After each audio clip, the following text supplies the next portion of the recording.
Welcome to Boleo Media and subscribe. madaxweynaha iyo labadiina gudoomiye xisbiyada mucaaridka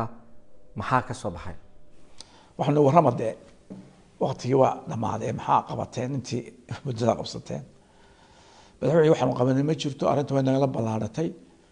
waxaan idin qirinaa inaan magaranaysaa guddidaasi aanay guddi qaban karta ahayn marka laga eego xagga tayada iyo xagga experience way aragnimada way daqaad go'aankina waanu qaadanay laakiin sharci ma hayno sharci nasiya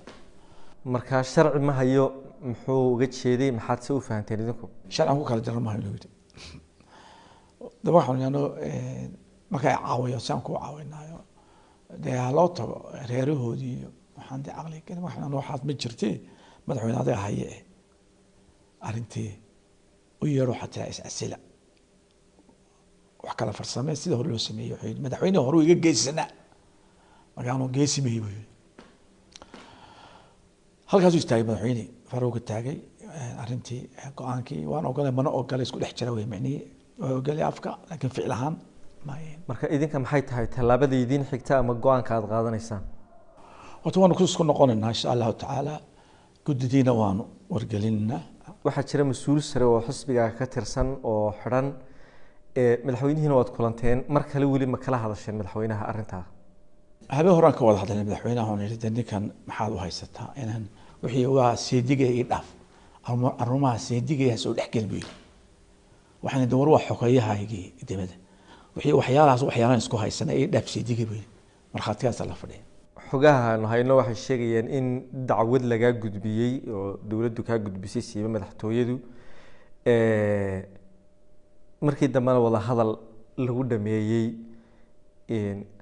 arinta maxaa ka jira anu madax imay soo galay dacwadaas laakiin wax ka xun buu ugu sameeyay madaxweynuhu uu la dagaalamay 27 bisha aan qarinay dalka dantiisana ka ilaalinay malaamo maqal xafiiskiisu kula dagaalamay hooyadina caay inta igu soo toray dhalo hooyada waxa ku sameeyay wiili laadna kula soo orday laakiin waxaan leeyahay sheegin laga hadwa sheegin marka arrinta sababtay inaad isku dhacdaan oo waliba aad isku gacan qaadaan maxay ahayd arrinta waxa isku keenay ninka laga yiraahdo ramax yani ramax waaran baa loo soo jaray wixii waa sharci waxaan sharci ma hadda aynkaas noqoto dawladda inuu isdaafacnaa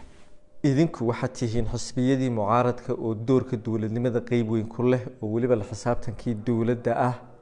ee lagu xisaabtamayay inay mustaqbalka bedeli doonaan marka idinka tankii dawladda ah ee lagu xisaabtamayay inay mustaqbalka bedeli doonaan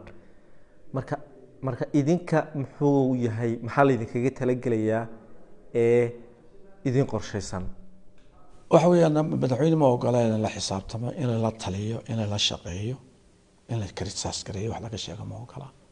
madaxweyne xajiis waan istilo anaga ma doona dalkayga mar dambe dagaal soo ka dhaca 1994 isa dagaal ku waday ana waxaan guddi nabadda ayaan ahaa maanta hadana noqdo warlord uma diyaariyay marka talan isku noqon waa talan reer Soomaaliya